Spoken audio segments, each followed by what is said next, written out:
Cole Cubelic joins us here on Off the Bench. Cole, I don't know if you saw the video yesterday of the big fella hopping up off the ground on the Jamar Chase challenge. Where are you at, Cole? Can you do that? I will not be attempting. I will not be attempting that. No, for someone who's already had 2 back surgeries and more back surgeries on the way, that one's going to be a hard pass for me. Yeah, good call. I'm impressed that T-Bob was able to do it. I probably wouldn't do it just because of the amount of belly that would be shown off in the videos. It's a lot of belly. I had to sacrifice a lot of belly. Yeah. So, yeah, I was just. I mean, that alone would keep me from putting that out on video for the public to consume. But Cole, you got to think about it. That's an injury waiting to happen for somebody like me. Well, definitely. And I had to take an 800 milligram ibuprofen, to be fair, because my neck was hurting so bad afterwards. But the belly, while maybe not the most pleasing from a sexual or aesthetic standpoint, anytime you do anything athletic, the belly makes it that much more impressive, right? It's why when you see like John a fat guy doing like sick karate kicks, or like John Daly doing anything, right? I mean, anything mildly impressive, the belly actually works, and I think it helps give you a little more cred. So don't be scared. It's fair. It's fair because what it does is it takes you outside the realm of the expected. Yeah. Because no one expects you to be able to do anything when your belly is hanging out over your belt. Exactly. The expectation level of your athletic ability is 0. So when you can go stand flat-footed and dunk a basketball, or you can jump up on a 60-inch box, or you can do your Jamar Chase breakdance flip up on your feet move, then people think that's just that much more impressive. So yes, it does. It does cover up some of the general public's belief in what you're capable of. So you do have that going for you, as I do as well. I've been trying to remove myself of that my entire life, and I don't know if it's ever going to happen, but I guess we'll keep Dude, trying. You're putting in the work right now. Cole Cubelic is with us every Friday. Tex Morris over there at Edward Jones, Jefferson Highway, a fellow Auburn grad, brings us this conversation every week here on Off the Bench. You brought up Chase, and they did mock drafts for next season's NFL draft, and Chase is in the top 10 of all of them. He's the first wide receiver off the board. He was the Biletnikoff Award winner last season. He's got a new quarterback in his junior year. What do you expect to happen with Chase's numbers, and what type of production do you expect him to have in year 3?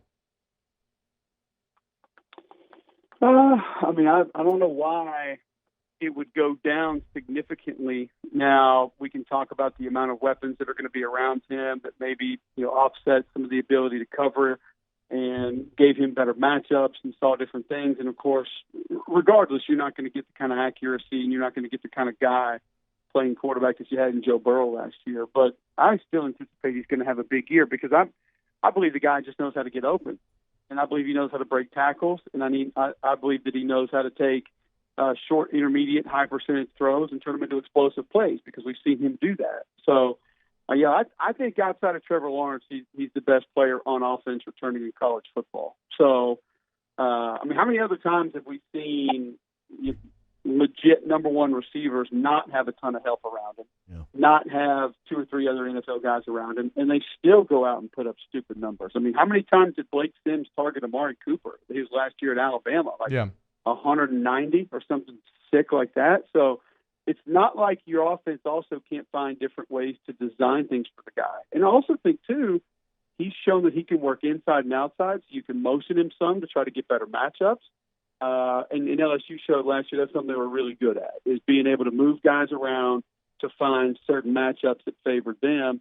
He's just going to be a guy, I think, that's featured a little bit more this year. And I don't think the numbers are going to go down at all. Wow. Because you think about, you could say, well, think about it, T-Bob. You could say, all right, well, he doesn't have the other guys around him to protect him. But he also doesn't have the other guys that are going to go catch 80 or 90 other balls around him. Yeah. So he's going to get more of those targets. So I actually think the numbers will be very similar, if not better, than they were a season ago, because they're going to have him be better than he was a season ago, because there's not as many other guys that are as valuable as he was. Now, we knew Justin Jefferson was going to be good. We didn't know he was going to be that good. Mm-hmm. We knew Thad Moss was going to help, but we didn't know he was going to be as valuable as he was. We didn't know Clyde Edwards. Listen, I've told you guys, I think last week, I laughed last year when people said, no, Clyde Edwards-Helaire is going to be the guy at tailback. And I was like, this is running back you guys. Like, what are we doing? And look how he proved me wrong. Yeah. The guy goes in the first round, and I think was probably the best overall running back in college football last year. So there will be other guys that step up that can help, that can offset it. But I think he becomes more of a focal point of the offense. Therefore, I don't think the production takes much of a dip at all. And I wouldn't be surprised if the numbers are actually a little bit better than they were a season ago. You gotta love it, man. I mean, better is 2,000 yards receiving and over 20 touchdowns. Yeah, I mean, he mentions Amari Cooper, though, and one thing Lane Kiffin did an incredible job that year of was just specifically engineering things for Cooper, to where there's that famous clip where he, like, raises his hands as soon as the ball is snapped because he knows it's a touchdown. Look for similar things out of LSU this fall. Talking to Cole Cubelic. Cole, one of my old neighbors, I grew up, my guy Josh Stancliffe, he wants to know if you have any news regarding the XFL. It looked like Vince McMahon was maybe going to try to buy back the XFL after declaring bankruptcy. Then that became public, and he backed out. Have the XFL employees heard anything about the future of the league? I mean, I think that there are viable suitors for the league. I think Vince. I think the people who are handling that bankruptcy case probably realized fairly quickly that he was up to no good with why he wanted to actually buy the league back. So as sneaky, far as dude. Making it a sustainable product and something that we can consume every year was probably not at the top of that list. But I've had some conversations with people that are close to the league and people in the league, and I do think the reality of someone purchasing it and maybe try to restart it next year and utilize some of the momentum that was built is very possible. I think what you would struggle with there would be the television aspect of it. I think Fox and ESPN were both extremely happy with what they got out of it. Yeah. But having a different owner, having to go through that entire process again, and then the uncertainty of what it was going to look like, I think that would concern you a little bit if you were either of those entities or any other entity that was thinking about broadcasting those games.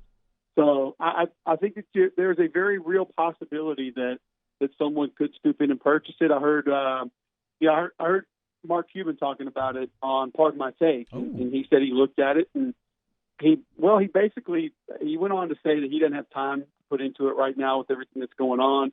But I kind of took that as he was really intrigued with it, but just didn't have the manpower to handle it right now. Mm-hmm. And otherwise, he actually may be interested. I don't know. You can sort of assume for yourself where he was going with this conversation and how he sort of discussed it. But I do think there are some other people that are really interested, because I think what it proved last year is it can be a viable option in that portion of the calendar for football. And if you can pick it up at a fire sale price and or you believe you can make it work, then why would you not? So it's going to be interesting to see sort of how things play out. Yeah, talking to Cole Cubelic here on 104.5, 100.3, 94.7 ESPN. Cole, you should go on Shark Tank as the XFL representative and try to get the Sharks interested. I think I could get them sold. I mean, I don't know. Those guys are. It's amazing when I watch that show, and you think it's just such a home run idea, and then they start throwing numbers and percentages, and I quickly realized why I failed math all 4 years in high school, and 3 years, excuse me, not all 4. I didn't take it my fourth year, but and again, I don't even know how many times I failed it, so that shows you why I failed it. I can't even do that math. Simple 3 and 4. I can't even put that together. So, yeah, I would be able to get those guys excited about something, and then when they got to the business portion, if I didn't have somebody to hand that off to, they'd probably kick me out of there in a hurry. Cole fits in so well around here. Yeah, exactly right. We'll get our guy Tex in there. We'll get our guy Tex in there to handle. He handles all the numbers. We'll be good. Yeah. Shout out Tex Morris bringing you this segment. Cole, Dan Wolken tweeted and he had a column. I'll just read the headline, let you respond. Well, he did. He bodied him on Twitter. Well, yeah. That's a setup, right? Many offensive linemen fit the CDC's definition of severely obese. Are they at greater risk of complications from COVID-19? Your response?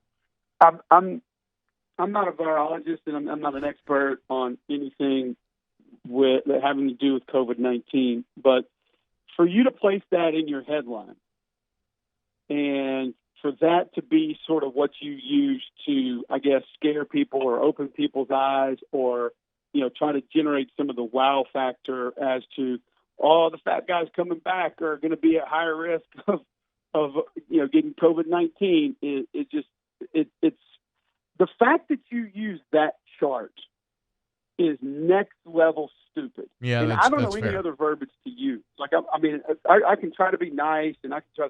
It is beyond dumb, because if you're a guy like T-Bob or myself, and your parents grew up shopping in the Husky jeans section when you were a kid, and that's how you lived your life, you've probably seen that chart from when you were 12 years old on. And T-Bob and I were morbidly obese at the age of 11. It's a bad feeling. And we've been that way ever since. Like, I'm talking beyond morbidly obese when we were actually college football players. And so, first off, it shows you that chart is complete BS.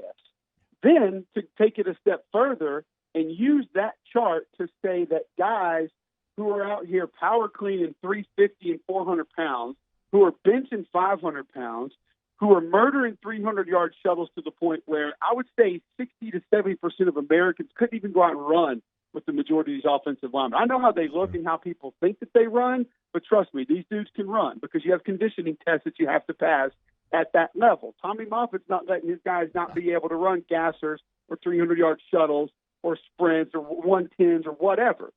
So to think that none of that is, we know they're not taking that into consideration because the chart is made for the general public. Yeah.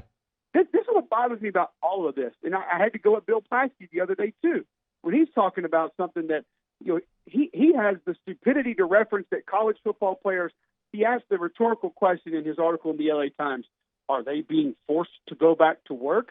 Why can people not understand that college football players want to be college football players? Nobody's dragging these guys by the arm into the weight room and saying, do you want to play college football? Are you sure you want to be here? Come on now. We really need you to come down here and be our quarterback. Hey, will you please come be our starting defensive tackle? I don't know why people in the media that don't play or never played, and I hate using that card, but it seems to be the guys that have no experience playing can't understand that and don't get that and can't realize that. And then that takes me to the portion of the campus part of this, which everyone seems to be so scared of. And then we get well, if it's not safe for the students, it can't be safe for the football players.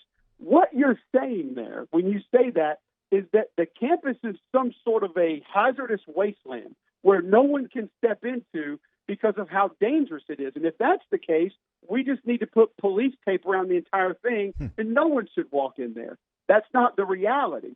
The reality is it's not safe when 30, 40, 50, 60,000 students show up and don't know how to act. And to not know the difference of 30,000 people showing up and 300 people showing up shows me that you're a complete clown and you probably don't need to be covering anything, much less college football. So the stupidity that some of these people are showing is just completely beyond anything that I can imagine or comprehend. Cole Cubelic from the mic SEC drop. Network, ESPN. That is a mic drop. Great XFL. work. We will talk to you next week. Thank you. Thanks, guys. Take it easy, Cubes. Cole, brought to you by Edwards Jones and Tex Morris. I mean, that was good. I don't disagree with at all. anything I don't know. that I he don't know said. if there's one point in there that I disagree with. Maybe the only thing is I think that there are some players who would feel like they're being forced back, but like it's tough to know. It's generally not going to be the guys who are really good, most likely. Exactly.